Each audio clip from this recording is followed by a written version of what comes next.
Welcome back, everyone, to the Vendetta Sports Daily Show. It is July 14th, 2023. It is me, Germani DePena. Alongside me this morning is Griffin. Griffin, how are you doing today, my man? I'm doing good today, Germani. How are you doing? I am doing fantastic. I know I told you before the stream even started that the sun is not out today, so I'm not gonna have a sun beaming me in the face. So it's already starting out to be a good day, even though I'm not the biggest fan of cloudy days. But that's just me. But I'm feeling good today. But let's just dive right into it here. We're gonna touch upon a few kind of, I won't even say miscellaneous things, but a couple of like kind of short news stories, and then the biggest thing we're going to be doing today is going way too early over under predictions for all 30 NBA teams going into the 2023-2024 NBA season, and all the content and stuff that we'll be talking about here. You guys can catch up and stay up to date with all your sports needs on vendettasportsmedia.com. So make sure you guys go check that out and support us on there. But yeah, let's get into it. The first thing is just some NBA trade news a little bit. It's kind of at that point that like NBA trades are kind of still at the forefront, even though like free agency's already gone away, and trade stuff mainly with Damian Lillard and James Harden, that like there's kind of quiet on those two fronts at the moment. And also bringing up the Celtics, Jaylen Brown still hasn't signed an extension, so it's kind of worrisome, at least for me. But yeah, talking about Damian Lillard, I did see recently, I think as early as yesterday, that Miami had sent an offer to Portland for 3 first-round picks and Tyler Hero in exchange for Damian Lillard. So, Griff, I want you to talk about just how you feel about that offer and kind of just like your little take on the Damian Lillard situation at this point in time. I mean, at this point in time, I feel like it's not, as a Heat fan or like for any Heat fans out there, I feel like it would be almost a mistake if you kind of brought in Damian Lillard. I really don't see him fitting as much as people really think. And I know he wants to play with Bam and play with Jimmy and all those guys, but at the end of the day, are you really going to make that giant push into really being a contender even more than so you already are right now with Lillard, just based on injury concerns in the past? And just, I feel like it could blow up all in their face. And I think submitting an offer with Tyler Hero and 3 first-round picks is not what the Blazers would want in the first place, just because Tyler Hero, you don't really need him at this point. You have Shaden Sharp, you have Anthony Simons, now you have Scoot Henderson. So it's really kind of moving Tyler Hero almost to the 3 when he's just a natural, just stay at the 2, which I don't really get it. And he's not going to be a really long-term superstar player that the Blazers will really want, in my opinion. And when you look at it, 3 first-round picks, that may be like, wow, like 3 first-rounders, that's like a lot or a good amount. But when you look at it, if they have Dame, those aren't going to be good first-round picks. In reality, those are going to be some early second pretty much, and it's just going to be wasted value at this point. I know Dame's getting older, and not that he's regressing or anything, but is it really the smartest thing to take that trade offer? No. I really don't think it is. And I think with how stacked the East is, it seems like the Heat are almost scared of the top contenders and just kind of all their movement in really the Eastern Conference right now. Harden's getting out of Philly. The Bucks have re-signed Middleton and Brook Lopez. They're still contending as well. Celtics got Kristaps and waiting on Jaylen Brown. And frankly, it doesn't make any sense for me if you're the Heat right now. I think you're just almost wasting your future at that point. I can see that, and I feel that the longer this drags out, I feel there may come a time that it eventually happens.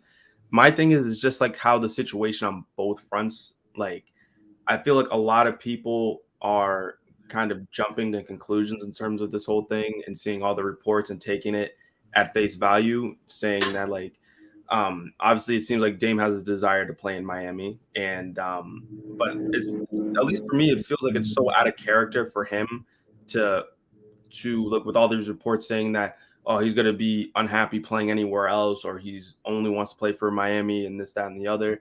Say that Portland just ends up like, what if like a trade never comes to fruition and Portland still has you for a few years?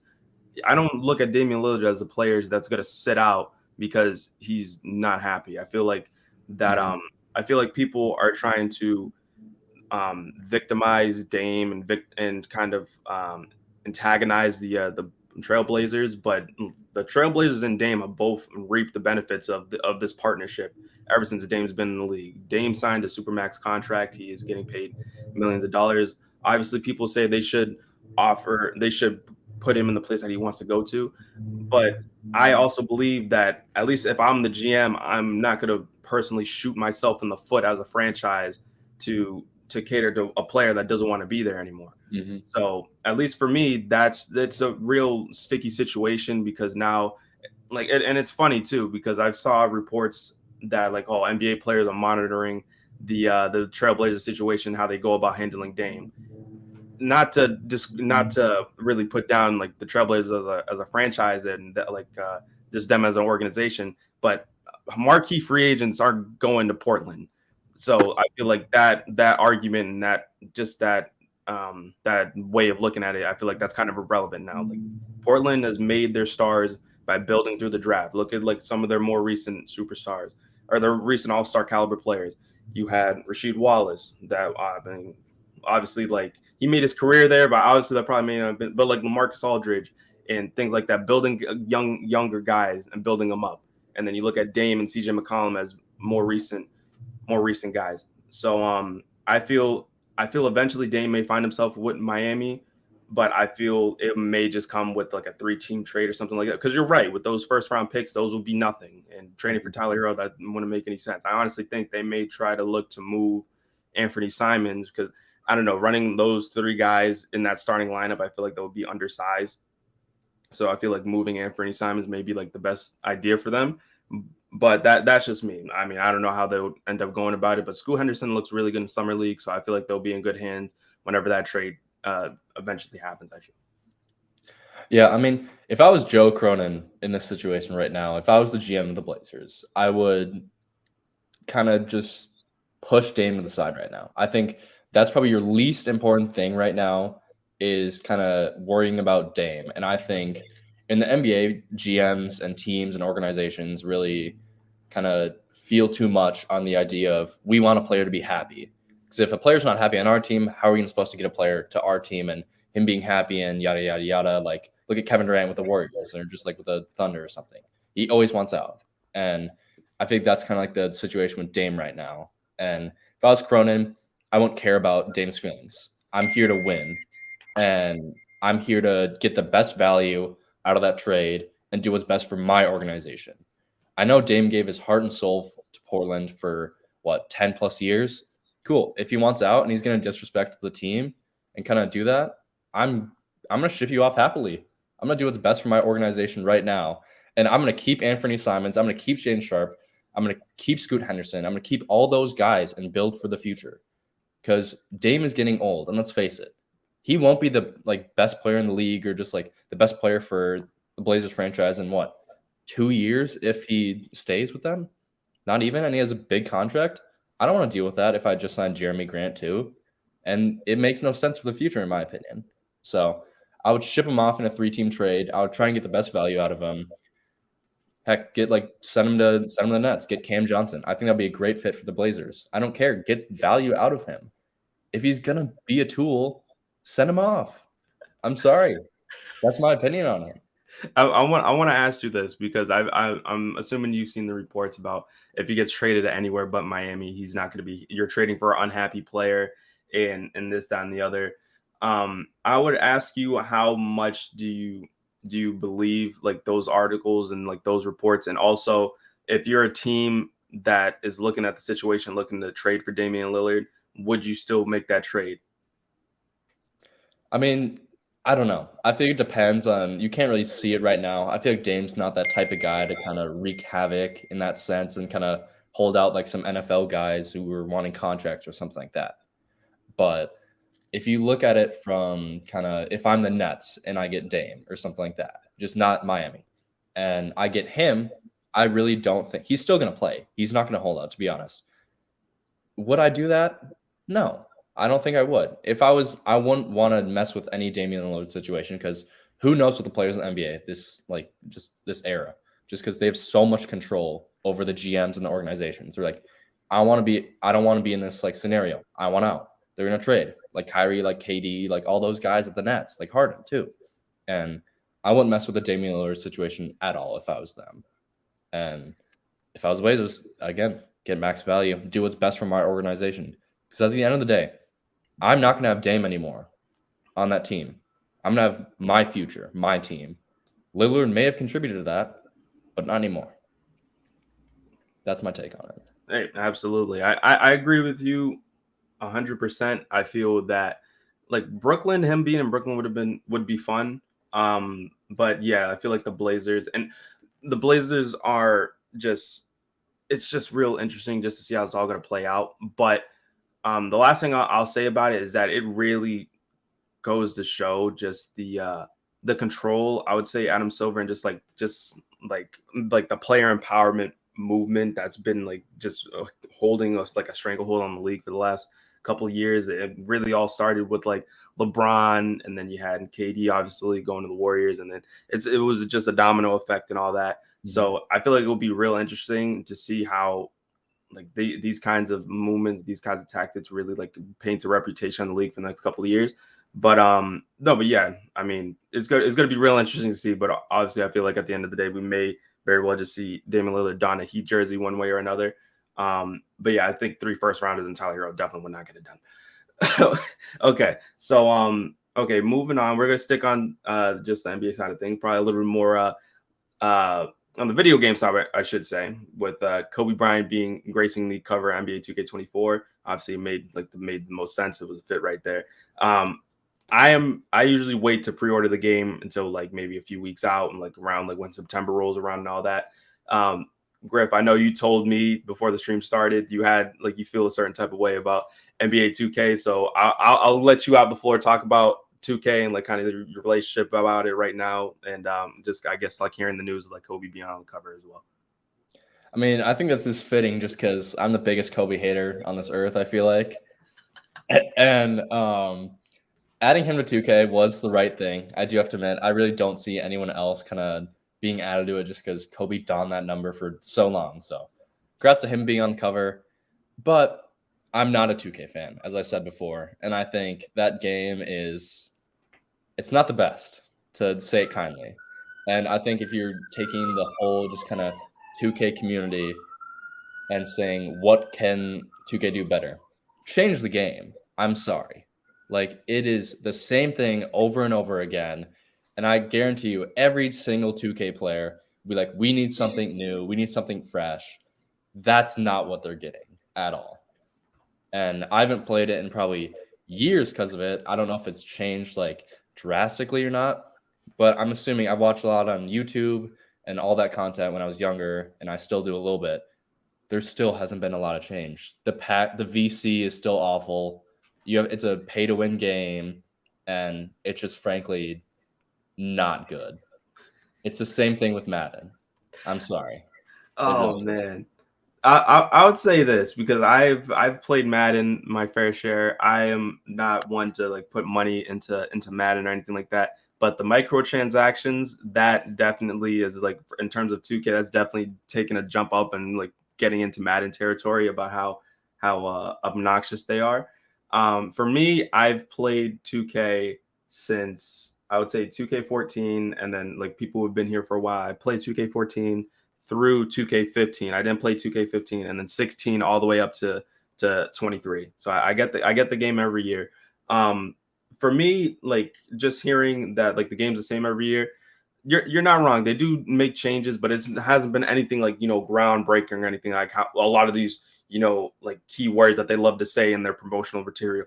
Groundbreaking new technology. Oh man, a revamped badge system, a new my play. Like there's been elements that they've added to the game to make it different, but in the grand scheme, they just really have just like made minor changes to try to get maximum value. And I feel for like the biggest reason for that is them being a monopoly in a sense in terms of the virtual basketball space, because NBA Live hasn't made a new game since around 2018, 2019. And then I remember back in the day when you had like PlayStation 2 and like there was like you want a basketball game, you had like maybe 50 of them to choose from. You want a good basketball like experience on like a basketball video game experience, you really just go to 2K, and it's not really because of of, oh, they're the best. It's just a lack of options out there. It's kind of like the same thing with Madden signing like that exclusive rights deal, if I remember correctly, with the NFL to be posting their game. And EA was kind of like the same thing with FIFA, and now they're not called FIFA anymore. It's going to be FC 24. But yeah, with 2K, like I always take what they say when a new game's coming out with a grain of salt, because they'll say it's a new feature, but it was probably a feature that was in the game like 4 years ago, and you're bringing it back saying it's brand new. Yeah. And I feel that people need to kind of think rationally in terms of like what they're going to be expecting with the game, because if you have your expectations too high these days for video games, then you're just setting yourself up for failure, depending on the developer, I would say. Because I'm not sure if you played like the new Spider-Man video game that came out, but I would say that's a great experience. Like that game, like the Spider-Man game and the Miles Morales game that came after that, that's a good thing. That's a good game to spend your money on. 2K, like, at least for me, I like basketball, so I usually pick up the game, and that's for me. Some people don't mind waiting all the way until Christmas until they get it for $50 off. So for the most part, I don't blame people who feel that way. And obviously, like, 2K has to do a better job to kind of like cater and try to bring back like those lapsed fans who like really like kind of like in the same boat as you, not really caring about the game like that anymore. And I can see like how, like, for me, the game was so much better, like even as early as maybe like 3 or 4 years ago, you know. So for me, I care. I feel like I care. I want to say I care too much, but I care enough to kind of voice my opinions about it for the most part in terms of the game, to because I want to see it get better, because I feel like it has so much potential to get better, especially with how much money these people are making. Like you can make the game so much better than what it's been the last couple of years. Yeah, no, I agree. And I mean, from what I've seen, just like from the 2K community in a whole, is just like I feel like there's so many bugs every year, and it's just almost a point where they just really do not care about the game and making it better almost. And like you said before, just kind of the whole monopoly of it behind just kind of 2K, behind FC, behind NFL, like Madden and all that. Now it's almost a money grab. And every year they bring out these awful ratings, and it's a point where that it's on purpose. Like they don't do it just to really kind of offend anyone. It's more of just like they do it because of they'll get more people interested and be like, is he really this? Like it brings more attention and market value to their franchise. Yeah, I feel like they do a great job with promotional stuff to kind of get people excited for the game. But people who have been around like through the cycle for the last few years, I feel for that, and like people kind of not read between the lines, but they kind of take, like, I look at it for the most part with these commercials with NBA players as propaganda until I see like articles discussing, gameplay and seeing actual video and things like that. That's why I wait until so close to the game coming out to end up pre-ordering the game. But even this past year, actually, before I dive into last year's 2K, I see that my camera, like, I'm not moving. So am I frozen? I just want to make sure. If, like, can you see me moving? Can you see me? You're frozen right now. Frozen. Okay. So I'm gonna try to see if I can fix that as I'm talking about this. But yeah. So with 23, like I play 2K. I did, like I said, I play 2K a lot for a decent amount every year. I make sure to pick up the game. So for me with 23, like the biggest selling point for people is the my career, at least for me. And obviously that's not like the money. That's not the money maker for my team. Obviously the team building mode, just like how Madden with Ultimate Team. So with my career, for me, my career is kind of like the game mode I look forward to, because I always like having my player go into the league. Hold on, give me 1 second. I think I got it. There you go. I'm back. Wizardry. But yeah, so for me, my career is like my kind of like the selling point for me, because that includes like, the rec center, includes park, even though park hasn't been the same for the last few years. I feel like, and like it's crazy to say, like the games that kind of like the games that offered less, like 2K16, 2K17 when Kobe was on the cover last time, or besides 21, but like the games that offered less to players, it made it more fun and people were on the game for longer. So for me, I feel like they kind of overcomplicate things, especially with the My Career. So the thing is, the My Career story years ago, you would be able to play maybe a couple of seasons worth of NBA, like into your NBA career, and then you had like Park and Rec and Pro Am and all that stuff to play afterwards. And for me now in 23, I played My Career story. The story ends like halfway through your first season in the league. And then the rest are just all these unnecessary side quests. Like you get a chance to become a rapper and a fashion icon and trying to like cater to people you don't really give a shit about. Like the thing is, it took so much away. Like name a basketball player that's a rapper, a business mogul, and a damn fashion designer all in one as a rookie. Not even 40 games into your career. Yeah, It's like can't do it. it's mind-boggling. I remember in 2K16 it was easy enough that they streamlined your first season. So you played like 10 games and it was mainly like story-based driven, right? And then after that, like you were working towards like getting shoe deals and you were getting VC incentives to continue playing the game. Now, even as early as 22, the game before the most recent one in 23, you were getting big VC incentives as you were playing more into your story and playing more of the game. Now you had to pay over $100 to get your player to at least decent enough to go and play online, not get your ass kicked. So for me, it's like that's where like the pay the win aspect comes in. But at least like when it's an even playing field with everybody playing on the everybody having like a good overall and stuff like that, I feel like it kind of evens the playing field and at least makes it a little bit more enjoyable to play. But there's so many, like I can sit here and we can sit here for hours just talking about the problems with the game. So I'm gonna put that away. But just for the sake of time, I'm just gonna say that a lot of the things come with the gameplay. I feel like it's a domino effect or a ripple effect. If you get good gameplay, it makes the game itself all around better in terms of the modes and people wanting to play the game a little bit more. Because if people enjoy the gameplay, then you can like gameplay is should be the first thing on their mind, and then everything else should be working to kind of reinforce that and make the game that much more enjoyable. But it all starts with the gameplay right in the center. Yep. But yeah, that was my rant. You got anything else you want to chime in about in terms of 2K, or if not, we could just jump into the over unders for the NBA teams. I mean, I think you covered that all in that 7-minute rant, Germani. Dude, I was enjoying every minute of that. So I think you covered all it. aspects of that and really kind of hit the nail on the head with 2K. You know what's funny? I just found this on the floor. It's a sign. The thing is, the disc isn't even in here anymore.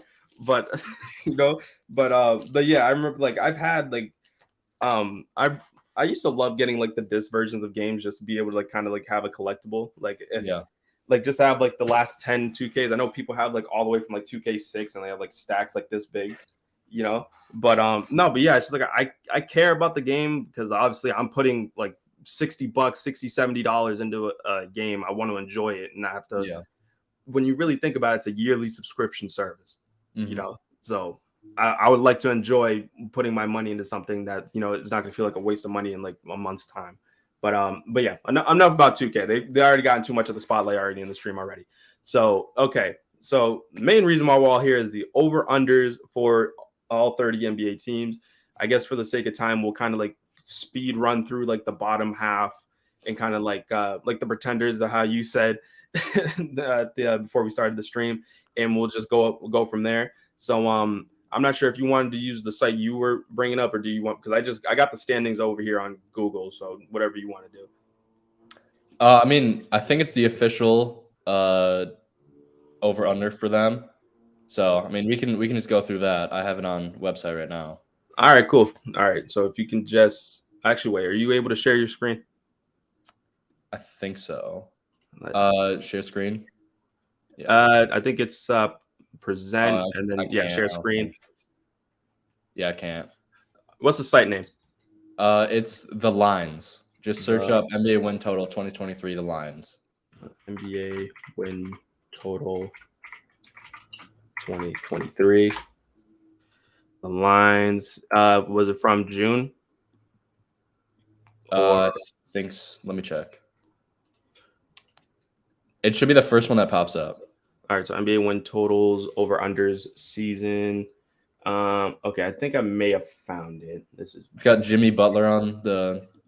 Yeah. I think so. Yeah. I can see his jersey. Okay, hold on. Let me share screen here. The lines. Wait, is that it? No, here we are. Got it? Yeah. Awesome. Okay, so we'll go. Let's start at the bottom. All right. So for me, I'm not really a betting man, so I'm gonna let you kind of like guide me real quick through like what I'm looking at here. All right. So the Wizards I'm not first of all, I'm not a betting man, but I'm pretty sure I'm pretty good damn well at guessing the over unders. So Wizards over 24.5 wins. I feel like that's such a bait line that there's no way that they get over that. I'm saying. I think they're getting under 25 wins, and I feel like it won't be close. I don't know how the over's at minus 125, which means it has better odds than the under, but I feel like the base on that roster as a whole, with Jordan Poole and Kyle Kuzma as your headline guys, no. I would say this: Kyle Kuzma and Jordan Poole are probably both going to average like 24 points per game. They're going to shoot all the shots. 100%. You've guys like Corey Kispert in your starting lineup. I love Corey, but he's not that guy right now. He's going to need a lot of playing time, but I think it's kind of this situation where the Jazz were in only a year ago, where everyone thought they're going to be dog, and they just came out and surprised people in the first 2 months of the NBA season. So they easily cashed that win total. But I think it's really going to be hard to see this team pull off 25 wins. I'm sorry, but it is. I really don't see it. When you have Johnny Davis in your possible starting lineup, I don't think that's going to happen, Germani. I would say at least in terms of like the on-court stuff, I think it would be fun to see. Like, I feel like if Jackson was here, he would talk about like the acquisition of Tyus Jones for the Wizards being a big thing for them. Mm-hmm. I would say that it would be real interesting to see. Like, I feel like we'll see a lot of like breakout candidates. I feel like Jordan Poole will have himself his best season. Obviously, not in terms of like team success, obviously, but I think like Tyus Jones will be like, I feel like the best thing is like because I feel like Tyus Jones is going to start and you move Jordan Poole to the shooting guard. I feel like he's better suited for that. But but yeah, just like the roster around those guys, like they lost Porzingis, they lost Beal and all that. So they're gonna be cooked. Yeah, they're good. They'll probably score. They'll probably score a lot between like even Tyus Jones. I feel like Tyus Jones will probably like get his scoring averages up a lot. But I feel like besides those three guys, there's really nobody that comes to mind being like, oh yeah, these guys are gonna like at least make some noise and be over 30 wins or something like that. Yeah. So like I feel like 25 wins around there probably seems likely. But yeah, I feel like that's mainly just like guys who are going to go there and get their shots up. And them, the funny thing is them flexing like the Washington's latest duo is like we're not going to look at like we're laughing about it now, but like the NBA is so crazy, it'd be like, yo, these guys are one of the best duos in the league. It's just like they don't have the team around them to get success. They have no one. Who else do they have? They're only shooting Johnny Davis. Poole's going to shoot 20 shots a game. Yeah, no doubt in my mind. He is getting the rock and splashing that thing. He is going to be like Kyle Korver prime on the Hawks. Let me ask you this: Do you remember when Johnny Davis was on that Taco Bell commercial? Yeah, I do. It's funny because I remember we did like a fantasy like NBA draft last year. And I picked Johnny Davis to go to the Knicks, and the only reason I did that is because I saw the dude on the Taco Bell commercial.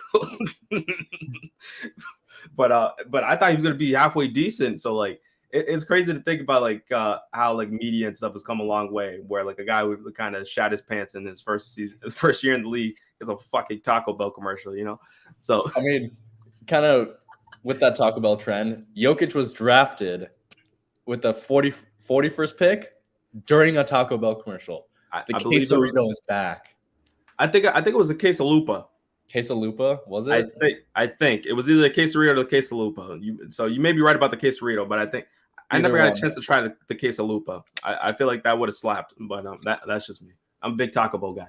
But Huge Taco Bell guy. yeah. Okay, Wizards. We went from talking about the Wizards' latest duo to talking about some Taco Bell and Jokic getting drafted. Perfect. Okay, so going to the Detroit Pistons. We got them Over. Easy over. They're winning more than 30 games. Easy Really? over. Talk about it. Easy over. Okay. If this is a fully healthy Pistons team, Cade Cunningham, Ivy, now you have Asar Thompson. That team is going to be so good. I need to pull up their depth chart just so I don't get any of the names wrong. But that team is going to be stacked now. If I wasn't wrong, Cade Cunningham before he went down with that injury, he was averaging like 25 points a game. He was a dog. He was such a dog. Dude's like this 6'8" point guard. Are you kidding me? Something like that. I mean, yeah. What you have Cunningham, you have Marcus Sasser you drafted, you have Joe Harris now to fill out your three. Jaden Ivey, Asar, Bohan Bogdanovic, Isaiah Stewart, Marvin Bagley, James Wiseman, Jalen Duran. That team is winning over 30 games. They may not the fit might be weird, but the way that Asar Thompson and Jaden Ivey have been playing in the summer league, that team is going to be dangerous in the future. And I think this will be their next step forward and their big next step forward this season. With the East being wide open, I think they will do very well, in my opinion, and win over 30 games. I can see that. I feel at least, and just to include that with the over 30 win statement that you made, I would say that Cade Cunningham will have his breakout all-star season this year. Mm-hmm. If he's healthy. Obviously he probably could have had that last year if he didn't go down with, I believe he I don't know if it was a meniscus tear or something. It was something in his knee, I think, if I remember correctly. But I would say, yeah, definitely I feel like it's gonna start with him. So I would say that, yeah, definitely he's gonna be he's gonna have his breakout season, and I feel like he's gonna be all-star for the first time this upcoming season. But yeah, I can get behind that. Obviously, I think the only thing in their way is just time. Obviously, I feel like you said, this is the one small step, but it's progression, because it's been a long time since I feel like Pistons fans could really get excited about a team, or at least about young guys. And I mean, obviously, I feel like it's been a long time, at least having these many young guys on the roster and everything. So I feel like they'll be one of the more exciting teams. So I'll give them that for sure. Yeah.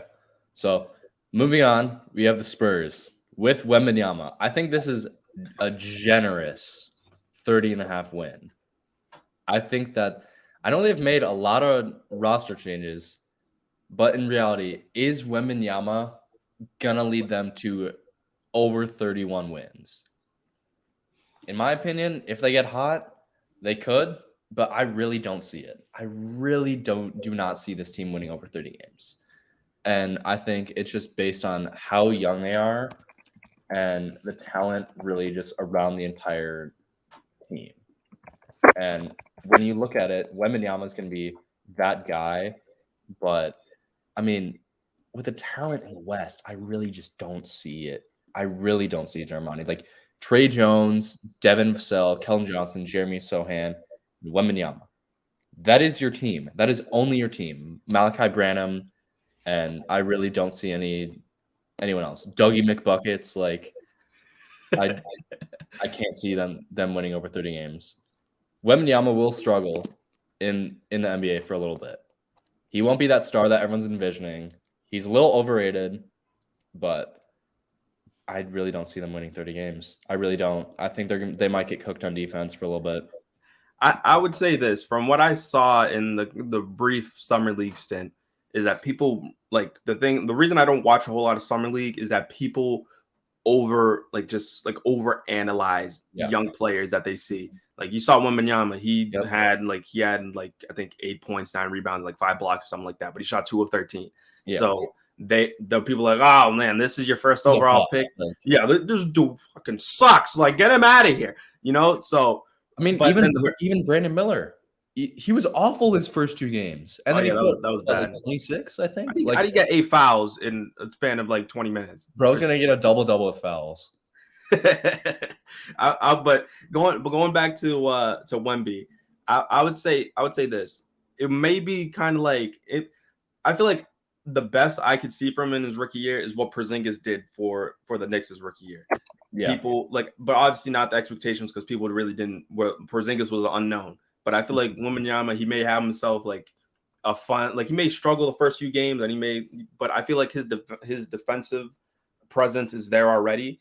I just feel like the offense is probably going to be a little late to the party, at least to start out of his career, of course. And I feel like he has to get a little bit better with the handle. And I feel like going up against guys, I think he's not playing as big as like we probably anticipated him to do. But obviously, the dude's 7 foot. I don't even know, 7'6", 7'5", something. He's like 7'4", I think, in shoes. I don't some crazy like that. And I feel that once he starts getting some muscle, he'll be able to bang in the post. And he's going to be able to shoot over damn near everybody. So like I feel as of right now, I got like sky's the limit for him.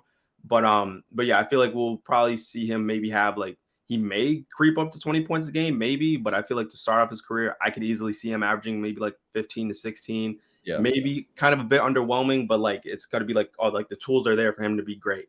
So but yeah, but besides Keldon Johnson and like you said, Sohan and everybody, I think Keldon Johnson will probably take another step forward, especially after the Spurs gave him that big contract.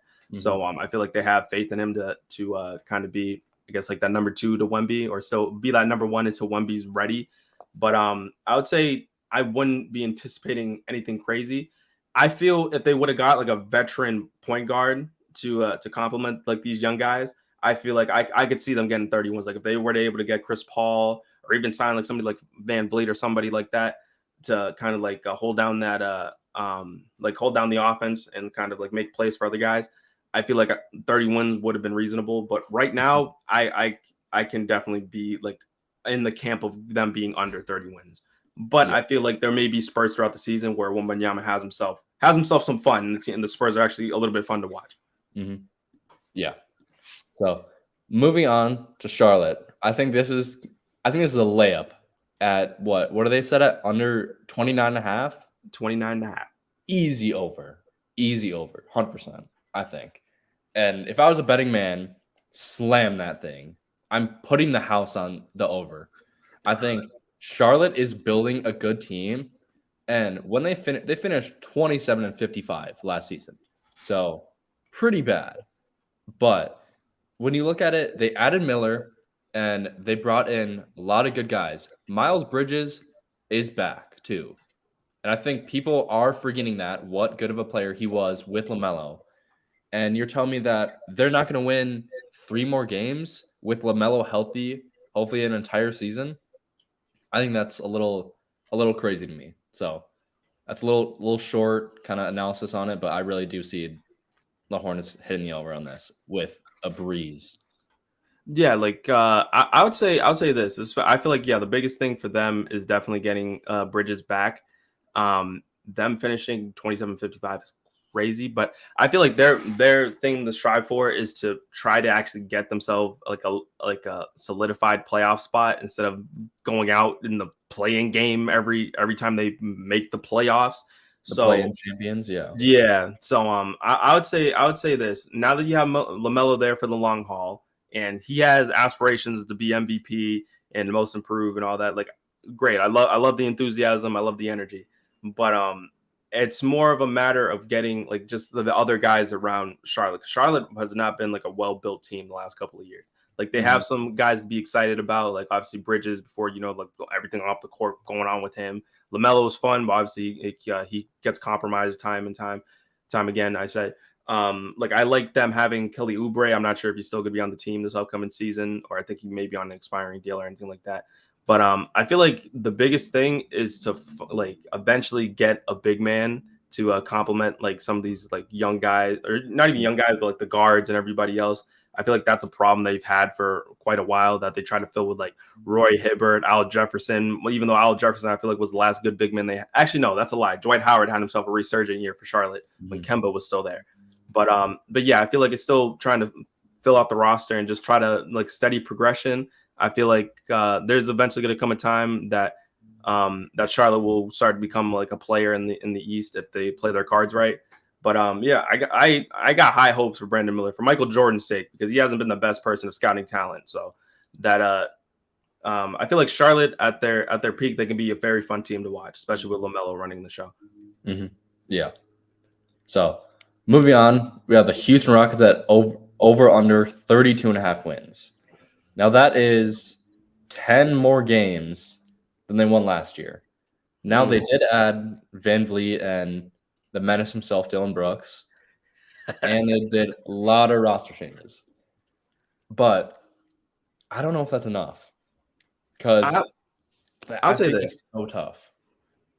I feel like the biggest thing that, you know what, I would say they will get over 32 and a half wins.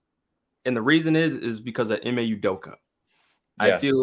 I feel them making that coaching change to get somebody who's kind of more hard nosed and will be more in your face, especially kind of like to show these young guys like what they're doing wrong and not allow them to get away with a bunch of stuff they may or may not have been getting away with other coaches that weren't as passionate, I should say, because when Udoka was running the show in Boston, I love coaches who kind of wear their heart on their sleeve and they can get a technical foul every so often, kind of like getting their players up in their face and being like, hey, like I see you're doing this wrong and I'm not going to stand here for it because you're shooting us in the foot and costing us games. Obviously, it's a different situation. It's a lot younger of a team. Obviously, you bring in Van Vliet on a big, hefty money contract. But I feel with that and seeing the growth of Jalen Green and some of these other young guys, Jabari Smith, he's been looking like an absolute monster in summer league. So I feel that Houston, like they got youth and time on their side. So I feel like they'll be real fun to watch. But it's more of if Udoka can kind of hone in on this team and kind of galvanize the troops in a sense, like I feel like Houston will get past 30, get to 33 wins. I like that. I like that take a lot. I like that take. So moving on, the Jazz at 36.5. That is just at their kind of level that they were at last year. They did win 37 games, but they did add not too many guys. Actually, never mind. They had added John Collins. I completely forgot about it. That's true. Yeah, the trade. Yeah. And Taylor Hendricks, Laurie Markkinen, Clarkson, Sexton, and you add Keontae George, and you still have Taylor Horton-Tucker and the absolute menace Walker Kessler. That dude is a brick wall at center for them. I'd see an easy over. I really do. And that team, I know it's a little early, and I hate saying like the estimates on Summer League, but Keontae George has been one of the best, or if not the best player in Summer League. He has been a walking bucket, and I knew it from the start that he would have been great because I took him in Vendetta's mock draft, and I got an absolute steal at like 20-something. And I took him with Oklahoma City, and I love that pick. And if he can be that 1-2 punch with Colin Sexton and possibly 1-2-3 with Taylor Horton-Tucker, that Jazz team could be very good. And I know they struggled a little bit on scoring, I feel like.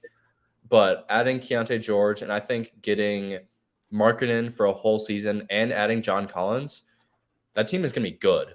That team, they have a very good front court, and I think they're very balanced, and they could do some damage. I'm not saying they're going to win a championship. They're going to get damn well over 37 wins. Yeah, I can see the Jazz being like one of the teams that are on the outside looking in, making their way into the postseason one way or another. A great season from Markkinen, no doubt, and then bringing in Collins, I feel like it solidifies a really, really good front court. Kessler, it's crazy how their defensive metrics didn't drop all that much when they traded Rudy Gobert. So like, in fact, I think they got better like defensively when they traded him, like even at the rim as well. So just having those guys, and yeah, like you said, like Colin Sexton and Jordan Clarkson, who had himself a really good season last year as well.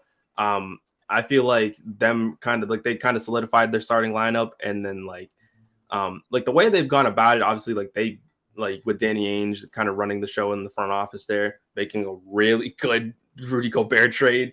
Mm-hmm. So those guys are going to be looking good for the next couple of years. But yeah, I can easily buy into them being over because I have the Jazz making the playoffs one way or another. So like, yeah, these guys are definitely it's not going to come as a surprise that these guys have have themselves a really good season. And I feel like Lauri Markkinen will be like a really important piece of that. I feel like he's going to have himself like even a better season than what he had this past year.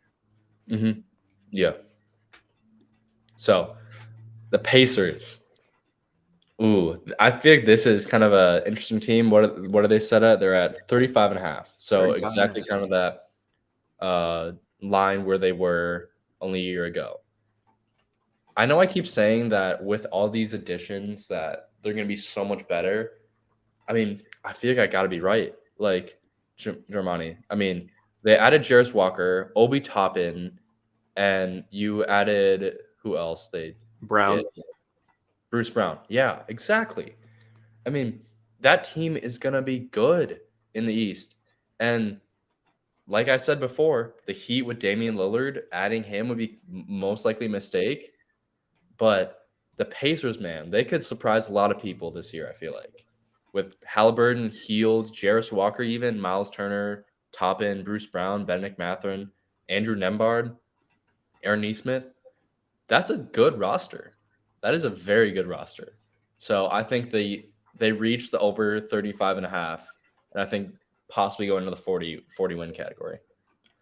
I would say for the Pacers, I love the addition of Bruce Brown, especially on the contract they got him on. I think it was like a 2-year with like a team option after the second. So it's a very tradable contract if things go wrong, or if like you keep him for the whole season and you don't like what you see for the whole year, you can always just decline the option and all that. Like they put themselves in a really good situation to be able to kind of like move that contract if they needed to. But yeah, like I feel that Halliburton, he's probably gonna have himself his best season yet. I'm not sure if he made the All-Star team last year, but maybe as a sub. But I feel like he could find his way in there because like he's another one of like this new era of like taller point guards who can see the floor so much better and kind of make his teammates better. Kings are still some idiots for trading this guy in the first place, but I mean, it worked. It seems like it worked out for both teams because the Kings got what they wanted and they ended up making the postseason. And then the Pacers got themselves their star of the future. They signed him to a nice new extension, so he's going to be running the show for the next 4 to 5 years. I would say that I could easily see this team making the postseason, so I could see them being around a 40-win team. I feel this team will be fun. There may be some there may be some bumps, obviously, like with injuries and things like that, and them just still being a young team. But having those guys like Miles Turner and Buddy Hield, who it's funny, those guys have been in trade rumors for years, and now it seems like they're just gonna keep that group of guys together. Like they have a veteran presence to them. Like those guys are. I feel like the Pacers are going to be one of the more fun teams in the league. But I feel like they'll make some noise, but obviously maybe nothing crazy. But it's going to be a very productive year for Pacers. So if I was a Pacers fan, I'd be pretty excited. Yeah, I agree. Moving on to the Orlando Magic, set at 36.5. That seems high. That seems really high to me. They did win 34 games, but Germani, I mean, adding Anthony Black as your guy and Joe Ingles doesn't scream 36 wins to me. Doesn't scream almost even 30 wins to me. They have like such a young roster. And I know everyone's like, the Magic are so young, they're bound to take a leap. They're not going to take a leap. Their talent in that roster is not that good outside of Paolo Banchero. Cole Anthony's good. Jalen Suggs is awful. He is Johnny Davis bad. I know he's been injured, but I mean, he just hasn't done anything. He's had he's had a good playoff run at Gonzaga. He had that iconic shot, and everyone was kind of gassing him up a little bit. He's not NBA ready. He is not. If I was the Magic, I would trade him right now. Try and get something out of him as you can. But besides the Magic rant and disliking their young core, this team is not getting 36 wins. Not even close. I would say with Paolo had a great season. He had himself a great year, and I feel like he's the guy they've been looking for to kind of be that franchise guy for the next 10 years in a Magic jersey. and like to be the reason that players go to the Magic or the reason the Magic are good. Obviously, Wagner over there, he's like I'm not sure how he played this past season, but I know like they had high hopes for him, and he was like showing off a little bit. Like he was like I think he was a good player. Yeah. I feel like they have like I think one too many guards. I think they can easily pack up one of those guys and ship them off to get some value into other areas. Mm. But yeah, I feel like the biggest problem with them has kind of been what the Magic were the last couple of years before they traded all their veterans like Fournier and Vucevic, is that like these guys are young. I feel like they're kind of gassing them up a little bit, kind of putting them on a pedestal just because how good of a season Paolo had. Like not to say that they won't be. I wouldn't say they were going to be a complete awful team, but it's going to be. They're not going to be the team that like people are going to look at and be like, oh yeah, those guys are making the postseason. Oh yeah, it's going to be. It's pretty much going to be like the Paolo show and just see what the young guys can do. It's going to be another progression year. They may be even like 2 years, maybe too early to see them be anything crazy. But I think Paolo is still going to have himself like he's going to keep showing why he's going to be one of the best players in the league in the next couple of years. Yeah, Paolo is that guy, but I think my main reasoning behind them not getting 36 wins is the East is so good. The East is incredible. The Magic will finish dead last in the East, if not dead last in the league. But I don't know if they're Washington Wizards bad, but they are going to finish last in the East. Pistons got so much better. The Hornets got better. I mean, forgot the Wizards were in the East. Yeah, they might finish second to last, but still, they're going to finish second to last in the league most likely because that team is garbage. I'm not a fan of the Magic roster, as you can tell. I mean, don't blame you. Yeah, but the Raptors. I think these next 3 teams with just the Hawks, the Bulls, and the Raptors are all in the same boat. And I think the Raptors had probably one of the worst free agencies I've ever seen in my life. And that is saying a lot. You don't trade OG. You're ruining Scotty Barnes' young career, and you're keeping him on that bad roster. You don't trade Siakam. You add Dennis Schroeder to your roster. Woo! Yeah, Dennis Schroeder. Like, oh my gosh. Like, I'm sorry. And you let Fred VanVleet walk. Not to mention Jakob Poeltl on a big contract. They are mid at best. That team is the definition of mediocre. I'm a big Grady Dick fan. Pause, but that team is not good, dude. I don't know if they're going to win 36 games. I mean, they won 41 last year, but that team is not good. Scotty Barnes took a step back, but I mean, Jarmani, that team is not good. They're not going to do anything. Please trade your roster. I'm going to say this. They're oh my God, I'm losing my train of thought. Them not bringing back Fred VanVleet, I feel like was probably the best free agency decision they made the entire offseason. Because who the fuck is going to sign him? If you're Toronto, you signing him to 2 years, $80 million? Hell no. I'd rather pay a scrub for the minimum to play 50 games for me. That's fair. And it's not to say that Fred VanVleet is not a good player. He's not $40 million worth of a good player. OG, he wants to get more touches. He wants to get more playmaking responsibility. He wants to be like that point forward a bit. I'm like, all right, you know what? Cool. We got the Fred VanVleet's replacement right here. Why not? Siakam, I feel like he's going to be out the door at some point. I would say the funny thing is when you brought up Grady is that I'm over here thinking, like, imagine Toronto's on national TV and you hear Mike Breen, Grady Dick from downtown. You know, like that's the thing. I was like, me and my friends would be joking around with that, like that kind of thing. But like that's a hell of a name. I'll give him that. But I can just see the Mike Breen just like Dick from downtown, bang. So he's rated the name. He's like, oh fuck, I did just okay. But no, but yeah, I feel like Toronto, they're kind of in like the thing that kind of separates Hawks and the Bulls from Toronto, like even though I still would loop them all in like the guys that like they have good players, but like they're too good to be bad, but they're too bad to be good. Kind of like NBA purgatory a bit, but the Raptors are kind of falling more into that, just being like garbage level of that tier. And the thing is like being like you fired Nick Nurse and now he's coaching Philadelphia, and like you're not going full on rebuild, which like you already let one of your vets go. See what you can get for Siakam, and if you go to trade or keep OG, even though I think OG could get you some value elsewhere also. I feel like contending teams would definitely inquire about him, if they haven't already. But yeah, I would say just go and just try out the young guys, let Scotty Barnes develop. I feel like he stunted his growth because you still have guys like OG and Siakam on the roster kind of playing in front of him still. So I feel Toronto just needs to kind of, either pack it in or, ship out these guys and see what you can get in return, and just like really start establishing your young core and then just take it into the future. Yeah. I mean, the thing with the Raptors, like, I know we've been talking way too much on the Raptors, but they have so much like depth too, which I don't get why like you wouldn't trade Siakam or just any of your other guys.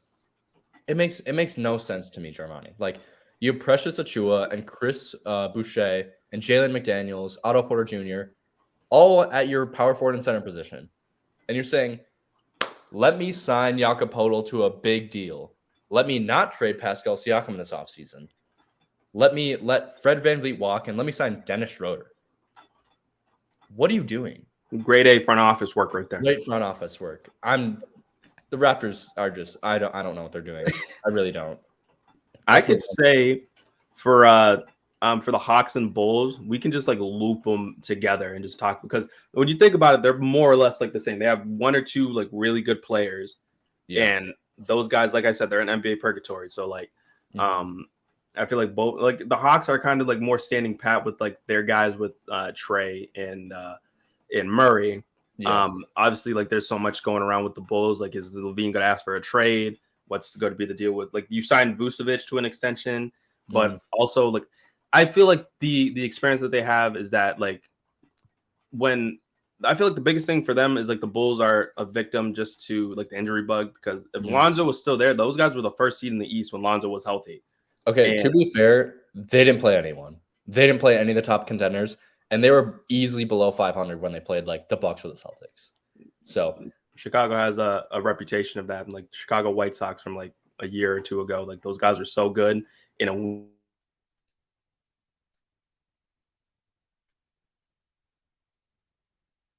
Germani, did I lose you?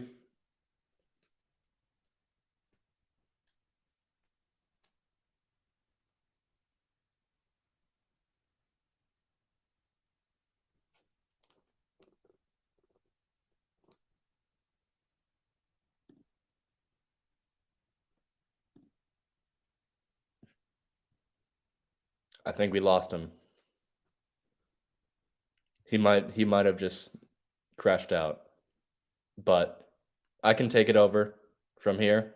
I know he was talking about the Bulls, but the Hawks and the Bulls are just so in between. And I know the Hawks did just add or did just get rid of whoever. He just messaged me. Technical difficulties. He's coming back on. So we can wait for Germani. I can take over for a little bit. But the Hawks and the Bulls are in a very kind of same scenario, I would say, with the rosters. And I know they kind of struggled with injuries, both of them. The Hawks do have the talent to do some damage with their team, but I really don't see them kind of doing as well a few years back. Germani, are you back? As of right now, yes. Hold on. I tried to do it through the phone, so good thing I was able to use the link. All right, hold on. I think I can add myself back. There we go. All right, we're back. You're gonna have the double feature, but yeah, actually that's good. The good thing is if that ever happens again, I'm able to just like use my phone. So gotta keep these things in the back of my mind. It's crazy because I have my own router and everything like right here, but It's just wired connection be shooting me in the foot sometimes. But Yeah. hey, okay, so yeah, I was talking about the White Sox. I tried to catch a little bit of what you said, but Yeah. you were still talking about the Bulls or the Hawks. I was talking about the Hawks a little bit. You kind of mentioned the Bulls, and I kind of just ran past it a little bit, but just kind of intertwining a little too. But I would see the Hawks kind of getting over 42 wins. They were literally the definition of mid with 41 and 41 last season. And I think adding Sadiq Bey and just kind of having this team really come together for a full season with a new coaching staff and new just kind of just scheme of things in Atlanta would be the best thing for them. So I got to say Hawks are going over 41 and a half. I mean, I could see that. I feel like the Hawks have kind of like invested into like this core, so it's like this is the team they want to push out moving forward. So I could see them wanting to push to make the postseason again. I feel at their best, those guys can be in the not in the conversation of one of the best teams in the East, but they can definitely make a conversation of like they could hold down a playoff spot, like a solidify a playoff spot, and get themselves out of the play-in. So like I feel like they have two good starting pieces with Trey and Murray, and they got like Hunter and a couple of other guys over there. I forgot who they got back in the Collins trade, unless it was more of a salary dump. But I feel like either way, them Capella, like just like with guys healthy, I think those guys can play a whole lot better than what we saw last year. Mm-hmm. Yeah. But okay, so we can keep going through kind of like the speed round with like the Pelicans and Timberwolves, because the Pelicans have already got their own problems with Zion. Is he going to get traded? Is he not? And the Timberwolves, I don't know, because like honestly, I feel like both these teams should look to kind of like ship off some of their better players. But that's just me. So like you can give me your take on it. Talk about the Pelicans and Timberwolves a little bit too. Yeah, I mean, I can see if Zion's healthy, I think they could definitely go over. I think it just depends on his scenario to keep it short. But Timberwolves, I mean, I am a Minnesota kid, and it pains me to just see them being just mid and just trading for Rudy Gobert. I still will hate Danny Ainge because of that, or Minnesota's GM. Shout out to Danny Ainge though. But I mean, I think Timberwolves reach over 42 and a half. I think they kept the right guys on their team. And I think just getting a whole just healthy roster is what they need. So I'm going to go over 42 and a half for the Wolves. I think I can see them be like, I feel like they have too many good players not to be over 42 and a half wins. Mm-hmm. I just feel that like the fit, even though Karl-Anthony Towns has been saying like watch us do well with three good bigs on our team. It's like there's going to come a time that I feel like eventually it's going to be Anthony Edwards' team, and Cat's going to get traded in a few years, maybe as early as maybe like 2 years from now. But I feel just like if and when that happens, it's going to look back at the Gobert trade being like the start of like the downward spiral, because like I feel like, yeah, all right, great, you got really good big depth, but then you got Anthony Edwards. And I feel Anthony Edwards he's probably going to take the biggest leap out of anybody on that team. Mm-hmm. And he may even just be like, this is my team now, because he signed the big rookie extension. I feel like Anthony Edwards is going to have himself a really, really good career, whether it's in Minnesota for the entirety of that. But I feel Anthony Edwards is going to take that next leap, because they could have, like, the way he performed in the playoffs against the Nuggets, I feel he could have played so much better, and that series could have gotten extended. Not saying anything crazy like he would have beat the Nuggets or anything like that, but like that's who I'm going to look at if the Timberwolves are making the playoffs, if they want to get themselves out of the first round or out of the play-in and things like that. Anthony Edwards is the guy you're going to need to have performing well in those key games. So I feel like this is the year that Anthony Edwards is going to really start taking the reins, being like, okay, this is my team. Mm-hmm. Yeah, I agree. But I mean, I know the Timberwolves do have kind of some problems. I love the addition of Shake Milton and keeping Jordan McLaughlin and all those guys. So I think it's hard not to see him going over. But I think the Thunder are probably one of the more interesting teams on this list. Mm-hmm. I think their potential will truly kind of come out this season with all those guys they've been adding. I think it depends on how healthy Chet is and how he really deals with the just being in the NBA just now and just getting a full season in. But I can see this team. I think at 44 and a half is a little steep. So I can see him definitely being around that number. That's a little bit 5 games behind what they were last season. So I think it's kind of hard to tell right now with Thunder, in my Hmm. opinion. I would say this because Shea Gilgeous-Alexander had himself a damn good season. He was one of the best players in the league last year and one of the top point guards in the league. Mhm. And that's him not being the greatest of shooters or greatest of like just like on ball creators in terms of knocking down jump shots. He like kind of he's really good and he's one of like the best drivers in the league and he showed as much this past season. And I feel like he was one of the biggest reasons why the Thunder even made the play in the first place. Yeah. Um, I would say it's contingent on, I would say, yeah, Chet's health and just how guys like Josh Giddey and I forget who else, some of the other young guys they got there. But I'm mainly looking at those two guys, Josh Giddey and Holmgren. Those are like him with SGA, them with SGA are like kind of like the main guys in that young core they got at the moment. So Mhm. it's real interesting to see how they're going to go about that because I feel like it's going to be steady improvement. And keep in mind, they have a damn treasure chest of just draft picks that they can use to get really anybody they really care to get. And there's going to come a time that they're going to either have to use those picks or they're going to have to trade them. So my thing is with that, when is that going to happen? Because I feel like we're going to see that in the next couple of years. We're going to see the Thunder make a big trade to get somebody and really solidify this team and be like, all right, we're done with the rebuilding stuff. We're going and we're going for it now. Because you have Yeah. the young guys you might be wanting to develop, but I'm just worried that there may be a time that you got the young core and those guys are say best case scenario, Chet becomes one of the best big men in the league. Giddy is such a really good complementary piece to SGA, and SGA still is one of the best guards in the league. And then you go and trade for a big name to make like yourself like a core four, like a big four, and they kind of shoot themselves in the foot. You have all these resources, you got to use them. So like I feel Mhm. like there's gonna come a time. I don't want them to do what like Danny Ainge did and like hoard. But like yeah, you hit on Jaylen Brown and Jason Tatum, but then some of the other draft picks that you decide to keep instead of trading away to get somebody that could help your team right now. That's the only thing I'm worried about when it comes to the Thunder. But I feel like they're going to progress, and I feel like they could find themselves right back into the plan, or even find themselves in a bottom tier seed if everything goes well. Yeah. I like that. Moving on. I'd say Knicks.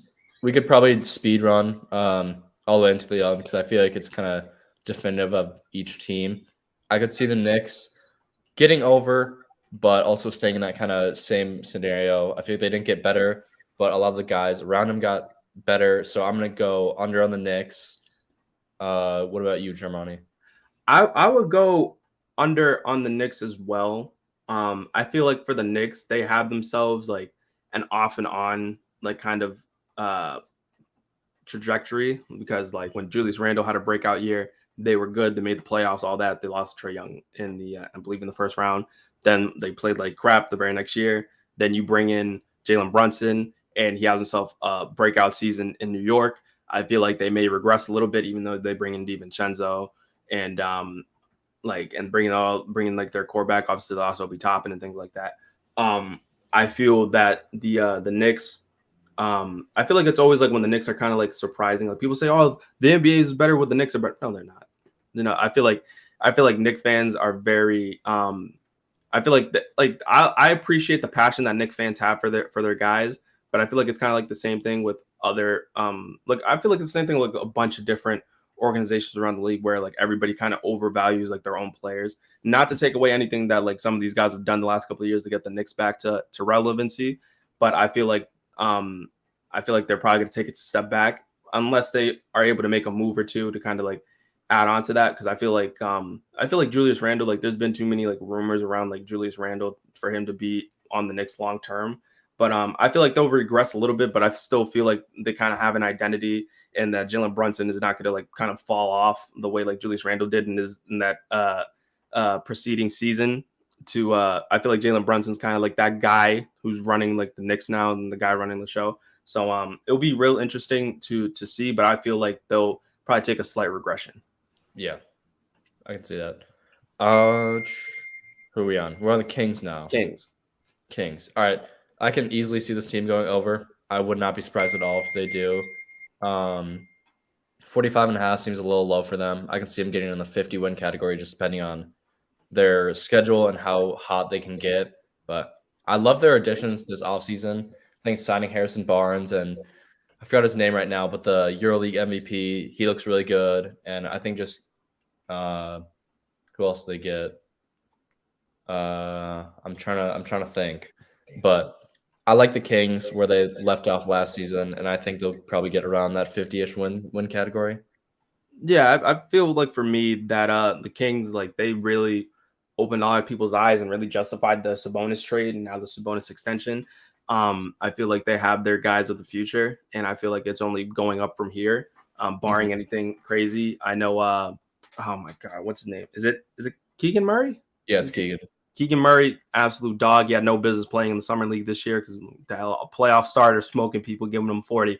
But I would say that the Kings are definitely, like, they're on the upward trajectory. It's just more about filling out the rest of the roster, and I feel like they don't need to do anything drastic in terms of getting like a third star or anything like that. I feel like the guys they got now, I feel like Keegan Murray could easily be that guy in the next couple of years here. But no, but yeah, I feel like the Kings are on the upward trajectory, and they don't have to worry about being bottom feeders in the West anytime soon if they play their cards right. Mm-hmm. Yeah. Ooh, the Mavericks. 43.5. They have Kyrie, and they added Rashawn Holmes, I believe. And who else? They got center from Duke, Derek Lively. I think that team could be very good. I think if Luka and Kyrie kind of figure it out like they did at the end of last season, I think they can reach the 43.5 around that point in time. I don't exactly know what they finished at last season.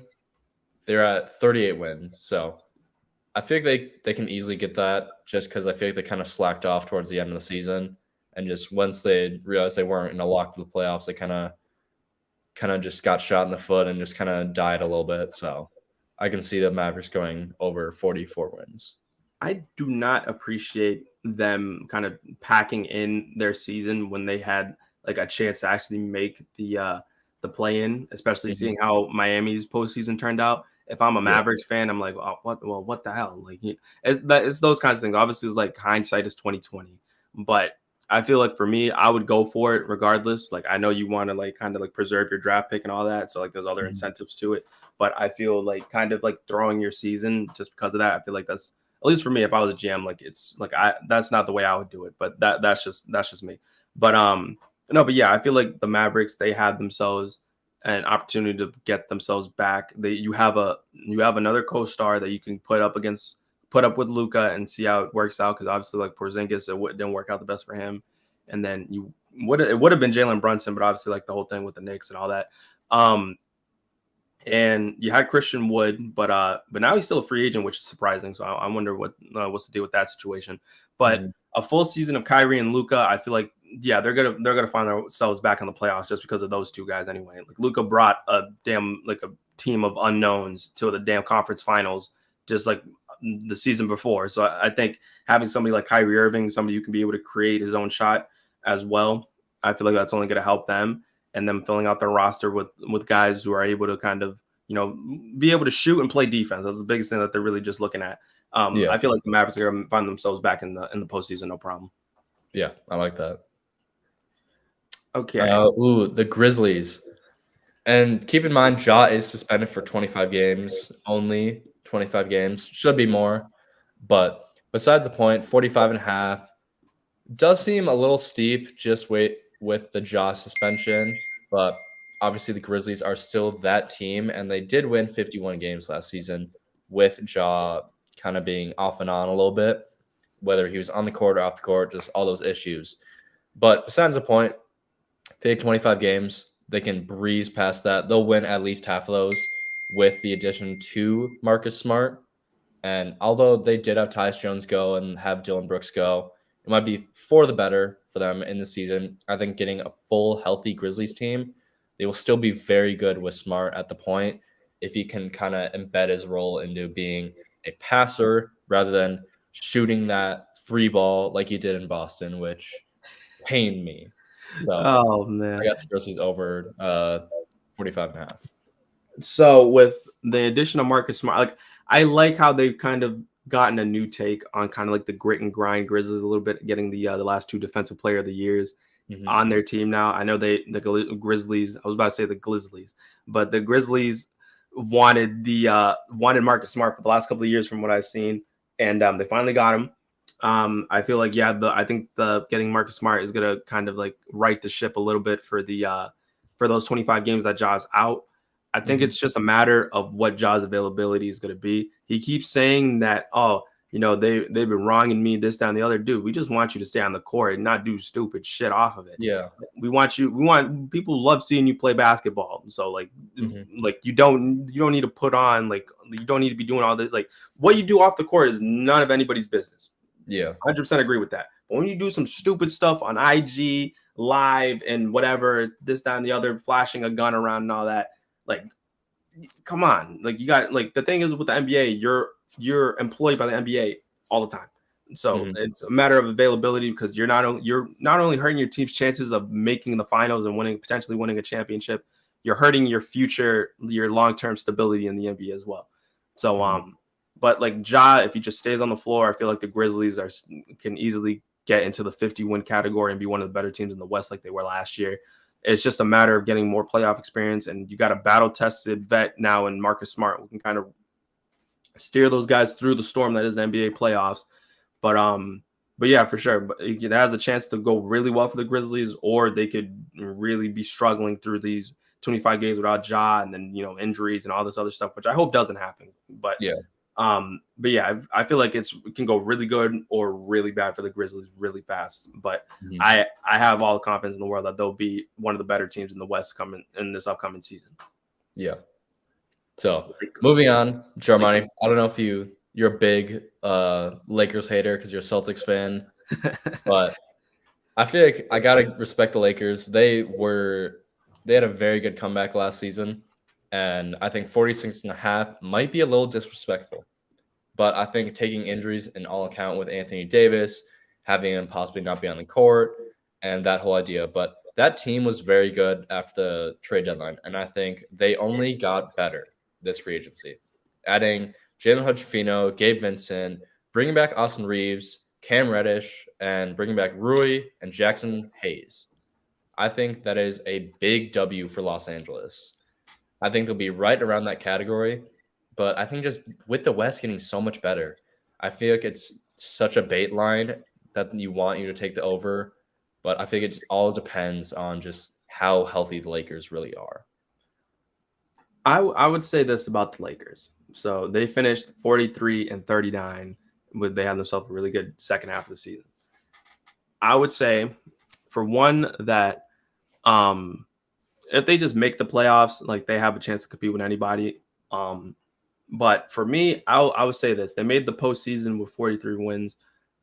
I'm gonna go on the under of 46.5, and the reason I'm saying that is, I feel like it's kind of like you said with the bait line of taking the over. I feel like people get baited into thinking guys that the Lakers bring in are people that I would say LeBron, more or less LeBron has brought in, and like teams that LeBron is a part of bring in, and I feel like they overvalue these guys. But a lot of the times, these guys, they don't play with somebody like LeBron, and then for whatever reason, like, the biggest thing for them is that you're gonna get the best shots, the best looks you'll get in your entire career playing with LeBron James.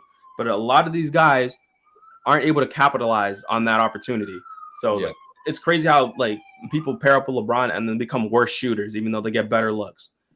So, like, I feel like it's just, I don't know if it's like the gravity of the situation that, like, certain players, when they play LeBron, they just can't like rise up to the task.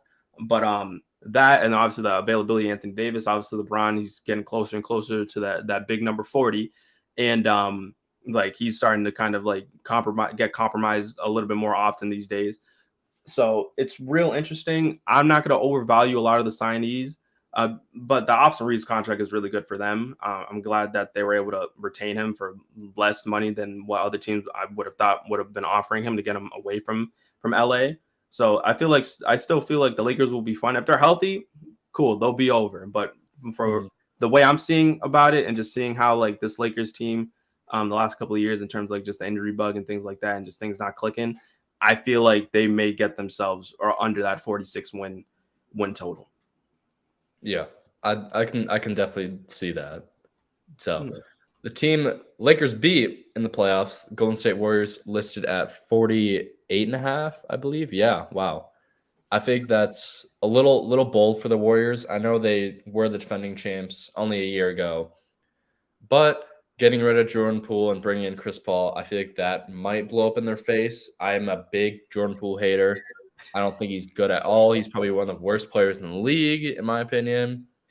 And bringing in CP3 might kind of blow up in their face. And I think that might be a little bit of a culture shock for the Warriors, just being in kind of one of their rivals. And CP3 can get a little heated at times, especially with kind of Steve Kerr and Curry and all those guys. And they did have a rivalry back then. But who knows? Water under the bridge. And that team, I think Jonathan Kuminga can take a real step up this year. And I could see the over, but I think I got to go with the under 48.5 because that just seems way too steep for this aging Warriors team. Yeah, I feel like Steph Curry will easily get this team like by himself, could easily win them like 20 plus games just by himself. With this the guys aging and bringing Draymond back, I would say it was good on them to be able to bring him back because honestly, I would have definitely taken the under like 100% if Draymond wasn't still on that team because he maximizes his value playing in Golden State. He isn't as valuable to other teams the way other teams would view him or utilize him. I feel like Golden State is probably just like was the perfect match for him for his entire career. But yeah, like these guys, like Golden State, I feel like I don't have any problem with that. If they stay healthy, those guys make the postseason, no problem. But yeah, like pushing 50 wins, I feel like that's kind of crazy, especially like with Klay's injury history. I feel like he's not the same guy he was before. But obviously, I think this may be like the make or break season for him to kind of see what you'll get out of him for the rest of his career. Yeah, and then you bring Draymond back and you get those guys. But like Steph, obviously, like I feel like you still be one of the best guards in the league, even for however long he plays, because he's just that damn good, and he seems like he gets better with age. But yeah, like if I were to say if their championship window was closed or not, I'd say it's like slowly but surely starting to shrink, and I feel like this season will be very telling of that. If everybody's healthy and they still don't make the post, or not make the postseason, but they don't make themselves back to the conference finals or make some noise in the postseason, I should say.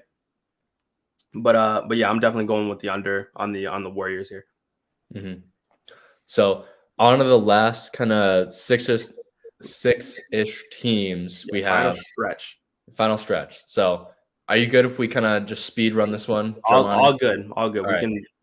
So all good. I think Cavs, they did add some few guys in free agency, but I think 50.5 wins might be a little steep just based on the whole Eastern Conference getting a lot better. So I'm going to go under on the Cavs. I'll give them 51 wins. Fair. Sixers.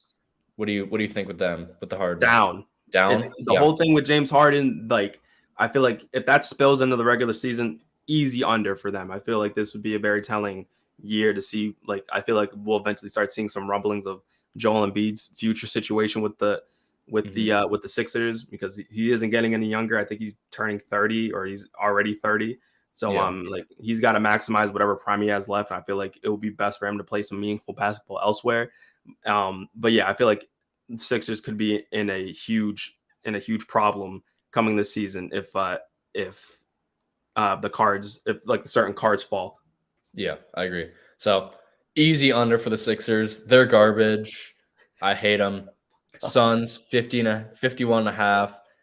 Did add a lot of guys in free agency. Germani, who do you think? I'll take the over. If like obviously I feel like this team has the highest potential of being or hitting their under.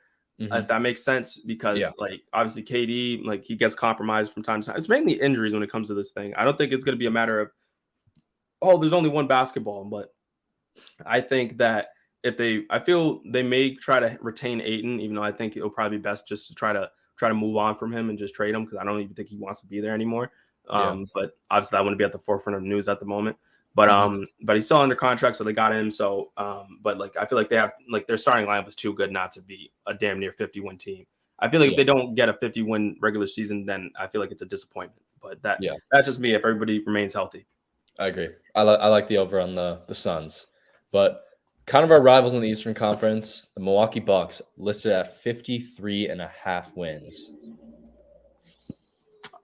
Crap.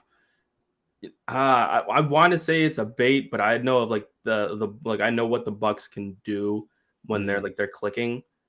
They were at 58 wins. I feel like ever since they won that championship, I feel like people have kind of, I wouldn't even say because I don't want to say they overrate the Bucks. Yeah. Because like they pushed 60 wins this past season. So Mhm. I feel like bringing the same amount of guys and Chris Middleton coming back, I feel like I'll take the over. I'll say they may not maybe hit 58, maybe 55, something like that. Still, like they'll still be a good team. But yeah, I feel like I'm not like as nervous of the Bucks like I was a few years ago though. Yeah, I'm not either. Especially bringing like the same core guys back. I agree. I think I don't know. That seems such a weird line for them. They're bringing the same guys, but how? I mean, let's be real. They're gonna sweep. They're gonna sweep the Sixers. They're gonna beat everyone else. So I'm gonna go over on that. I think it's pretty easy. But our boys in Boston, let's take the lead on this one, Germani. I would say this just for the sake of time, and I don't want to seem biased or anything, but I feel like the Celtics have one more big move in place. They got a lot of draft picks. Oh yeah. And I feel like there's still some guys that they're looking to trade. I still feel like they want to trade Malcolm Brogdon off this team, especially. Please. And I feel like Trey would be in that exact same boat and get his ass off the team. I like Malcolm Brogdon, but I feel like after trying that trade fell through, I feel like I'm not sure how good the relationship would be. But I would say, depending on what moves they make, I feel like the Celtics have a potential to be like that 58 to damn near 60 win team from like that the Bucks were. I feel like what I'm trying to say is that I feel like the Celtics will finish the season as the number 1 seed. Yeah. And I feel like they have a chip on their shoulder, especially now. Re-sign Jaylen Brown and use them draft picks, all them second rounders and stuff that you got, and try to get somebody else to kind of really solidify this team. Because if Porzingis is healthy, like this team is freaking scary as it is. And like you already traded some guys, and this team would have been even scarier if they had Marcus Smart being able to hold it down in the backcourt too. But obviously that's not the case anymore. But I still feel like this Celtics team, they're going to be one of the best teams in the league, not only in the East, just in the league in total. So I'm going to go with the over on this one. I can see the Celtics having like a 57 win season, pushing 60. But long story short, I think the Celtics are going to be one of the best teams in the league this upcoming year. Yeah, I love that. I love the take. Couldn't have said it better. But another guy that's kind of intrigued me for the Celtics is Jordan Walsh. I love him. That pick. Loved that pick. I may have kind of hated on it, like just because the guys in who were available at a time and kept trading down. I was pissed. I wanted forgot his name, but he's on the Wolves now. So I was like, you know what? I'll cheer for him on the Wolves. But still, Celtics over 60 wins. Book it. They're winning the NBA championship. I'm sorry. Like, I'm so confident in this team, but I'm not at the same time. But you know what? I may be a biased Celtics fan right now, but easy 55 wins. Easy. Cakewalk. Within the first, like, I don't know how many games. MVP season, Tatum loading. Tatum MVP season, Robert Williams deploy, like you name it. Like he's been shooting threes. I've seen videos of Rob shooting threes. I'm scared if he does that. He's gonna be pull up lacing them from like in transition. Just like I always tell this with my little brother is that like Robert Williams reminds me of KD if KD never dribbled a basketball. That is the most accurate thing I've ever heard in my life. That is so true. That is so true. Now just imagine this dude just start Robert Williams rises up for 3. Bye. Like, but no, but yeah, like I just can't unsee it now because the way like he just goes about himself like on the court. But yeah, Celtics. I feel like Celtics are one of the best teams in the league. That's my take on it. Yeah, I think I know I said like go fast, but now the Celtics, I just love this roster. O'Shea Brissett and Sam Hauser, most improved season coming in. So just leaving it at that. Those are some good additions from Brad Stevens. But the NBA champion Nuggets, 53.5. Do you think this is a little disrespectful for them? Oh yeah, just because they just won it. My thing is I feel like they're really thinking that like championship hangover is a real thing. It seems like from this prediction. I have them being the first team in the West again. I feel like no, like besides the Suns, like in terms of like massive moves that teams have made in the Mhm. West, I haven't seen like any team of like, oh shit, you gotta be careful of those guys. But and it's not to say like the thing is now I feel like there's a lot more like parity just between the two conferences too. Like even Mhm. if you have friggin' four all-stars on the damn Suns, and you got like I feel like there's a lot more parity between like I remember it used to be like, oh, the West is is way better than the East, but now Yeah. it's like the East is kind of like have like their dogs, like the Bucks, the Celtics, and so on. And then you got in the West, you got the Grizzlies, you got the Nuggets, you got the Suns. Like I feel like there's a lot more parity in the league. So the Nuggets, I still feel like those guys are kind of like the modern day Spurs in a sense, Mhm. in terms of like just team basketball. And Jokic is definitely like just the guy. Like the way they wanted to run their team is exactly to all of Jokic's skill set. Yeah. So like those guys can easily, even with losing Bruce Brown, you still have those. You still have Murray and you still have Porter. I think Porter's going to make a jump. I feel like the way like really good championship teams, or even like I wouldn't even say dynasties, but just good championship organizations run. They have a really young, up and coming player, Mhm. and you have like the two guys who are like, oh, those guys are winning, helping us win now. And then as those guys get older, the young guy really starts rising up, and then the cycle keeps repeating itself. So Mhm. like, say like for example, say like for whatever reason, the big three in Boston, like obviously had their championship window and they won more championships, and they were still able to get Brown and Tatum. Those are the young guys that were able to help in their own special role. And as those guys got older, the roles were reversed. It was Tatum and Brown running the show, and then you had like KG, Pearson, Allen, all being like, okay, you guys have the keys now, and then the cycle keeps repeating itself. I feel like that's the case with the Nuggets, and Michael Porter. I feel like he's going to be the biggest beneficiary of this upcoming season. I feel like he's going to come out and just like raising hell. He's going to average like 20 to 25 points a game. I do kind of like that take with MPJ. I mean, he doesn't pass the ball, but if he I gets don't know. hot and finds kind of his stroke, then I think that he can do some damage. But I think I'm gonna go against the grain here, and I think I'm gonna go under on the Nuggets. I think a little championship hangover, and I think people might start to figure them out a little bit. And I think the roster didn't get better this offseason. Didn't at all. So You know got to what? go under. But I, there's I still don't blame you having that take it off, because Mhm. obviously like you made valid points. Like championship hangover is like, Real if there's thing. anything that's true in sports, it's definitely that. Like as a Mhm. Red Sox fan, I can definitely attest to that for sure. Yeah. Yeah. But that is the Vendetta or Germani and I's over under NBA win shares for next season prediction. Hopefully we're right. Probably not, but who If I'm knows? if I'm hoping I'm right about anyone, it's the damn Celtics, of course. But Please, no, please, no. But yeah, please have a good this season. was Please have a bounce back season. I this. I I'm in so much pain over that game 7, but Oh my god! Don't even remind me, man. yeah, But but yeah. For all we know, like eventually, like all this stuff could change because like the Damian Lillard situation, all that stuff. But mhm, it was a great, like, hour and 30 minute plus. I know you said you had like some things to take care of, so I appreciate yeah, you taking the little bit of extra time for sure. It was a mhm. great show. Yeah. So appreciate the time, Griffin, of course. Yep, of course. Thank you for having me as always, and thank you for everyone watching. So I'm Griffin. This is Germani, and thank you guys for watching. Yeah, no problem. Everybody, make sure to follow VendettaSportsMedia.com to stay up to date with all your latest NBA stuff, all latest in NBA and latest in all your favorite sports, all that stuff, all the good stuff on VendettaSportsMedia.com. Make sure to support us. And again, everybody take care and enjoy the weekend.